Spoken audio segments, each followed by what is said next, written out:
High, আমি অন্তরা। কি অবস্থা সবার? সবাই কেমন আছেন? আজ অনেক দিন পর ছোট্ট একটা ব্লগ নিয়ে চলে আসলাম।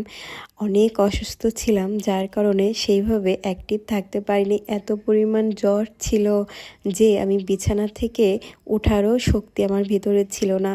জ্বর সারার পরেও এত পরিমাণ দুর্বল ছিলাম যে আমি মোবাইলটা চালাবো আমার তাও ভালো লাগতো না। সারাদিন শুধু ঘুমায়েই কাটা দিতাম। অনেক দিন ধরে আমি কিছুই খেতে পারতেছি না, মানে কোনো কিছুই আমি খাইতে পারি না। তাই আজ ভাবলাম যে একটু ঝাল ঝাল করে মুরগির মাংসের ভুনা করি। তো চলে আসছি রান্নাঘরে, রান্না করতে সব কিছু গুছিয়ে এই তো একটু রান্না করতেছিলাম, যে ভাবলাম নিজেই আজকে একটু রান্না করি, যদি একটু খেতে পারি।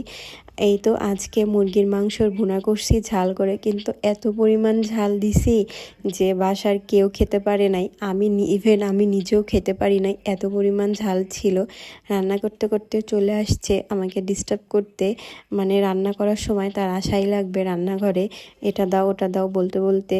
তো খাবে না কিছুই, কিন্তু এটা ওটা তার লাগবেই, সে সবসময় এটাই করে। এই তো আমার রান্না করা শেষ রান্না করার সব কিছু শেষ। রান্না করছিলাম আজকে আলু ভাজি, আম দিয়ে টক ডালটা রান্না করছি, যদি ডাল দিয়ে একটু ভাত খেতে পারি। আর সাথে ছিল মুরগির মাংসের ঝাল ঝাল একদম ভুনা, কিন্তু এত পরিমাণ ঝাল হয়েছে যে আমি নিজেই খেতে পারিনি। রান্না করে সব কিছু গুছিয়ে নিয়ে ভাত খেতে বসছি, ভাবছি আজ একটু ভাত খাইতে পারবো, কিন্তু না, গত 7 দিনের মতন আমি আজ কিছুই খেতে পারলাম না। জ্বরে মনে হয় সবার এই অবস্থায় হয়, তাই না?